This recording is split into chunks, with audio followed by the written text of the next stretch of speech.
Salam sejahtera Malaysia, selamat malam sekali lagi. Rahasia besar UMNO dibongkar oleh seorang MP. Rahasia besar UMNO dibongkar oleh seorang ahli parlimen. Ahli parlimen yang di tempatnya itu sangat-sangat besar, lebih 200.000 pengundi. Malangnya tempat dia selalu banjir. Kesian jugalah. Ya, musibah yang melanda, kesian. Dan sebab itu dia menyaman Perdana Menteri kerana dia kata pembubaran parlimen tidak mengikut lunas perlembagaan. Dia berikan beberapa perkara-perkara dalam perlembagaan Malaysia yang katanya dia dakwa tidak diikut ketika pembubaran parlimen. Okey, dan selepas itu dia pun berkata ini. Dia kata hanya UMNO mahu PRU. Dalam affidavit tersebut, Charles menegaskan bahawa banyak parti politik kecuali UMNO menentang mengadakan pilihan raya tahun ini kerana risiko banjir. Yang ini ada kebenarannya.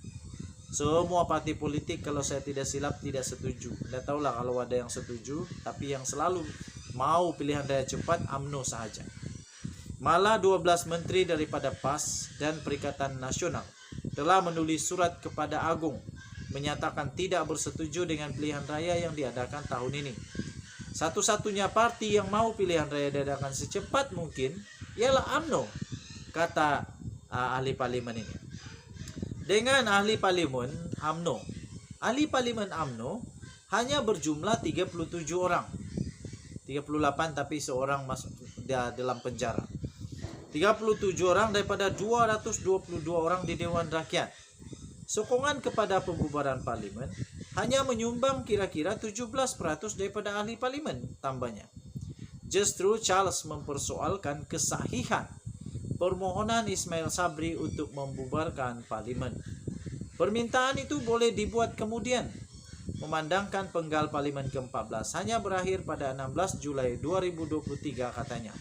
Tambahnya lagi, bagaimanapun atas sebab yang tidak diketahui, defendant pertama yaitu Ismail Sabri Yaakob, Perdana Menteri Malaysia sementara sekarang ini, telah meminta pembubaran parlimen yang begitu hampir dengan musim banjir, yang boleh menjejaskan hak pengundi untuk membuang undi, kata Charles. Dalam satu kenyataan pada kemudiannya, Charles berkata, beliau terpaksa mengambil tindakan undang-undang kerana surat berulang kalinya kepada SPR untuk meminta rancangan tebatan banjir tidak diendahkan.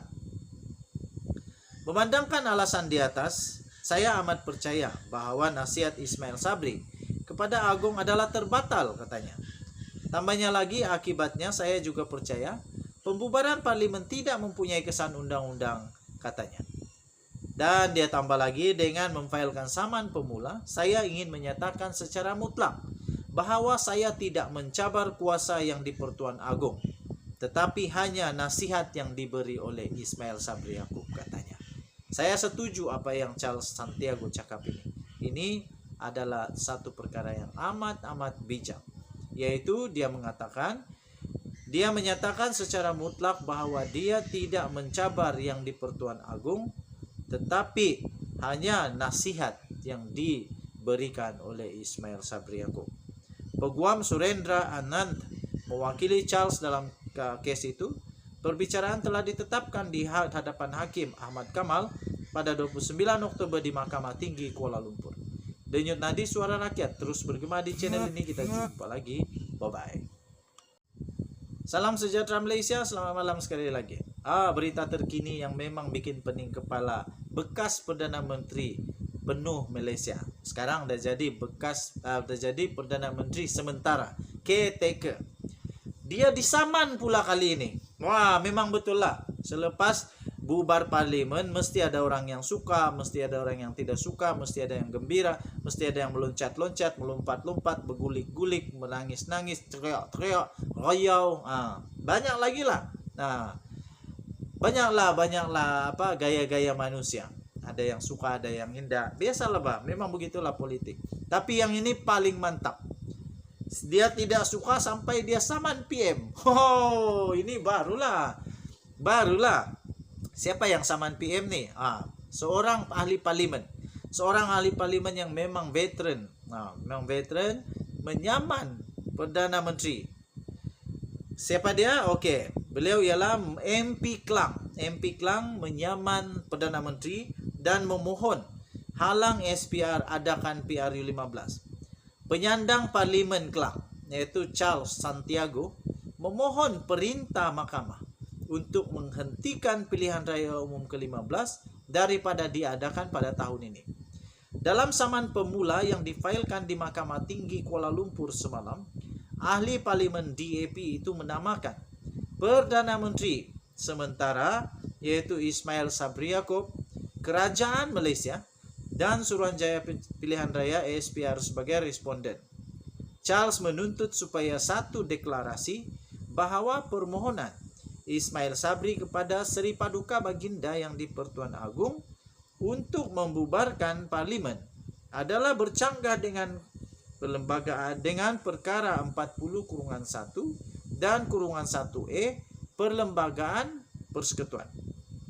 Menurut Charles, permintaan untuk membubarkan parlimen tidak dibuat atas nasihat kabinet dan oleh itu terbatal dan tidak sah.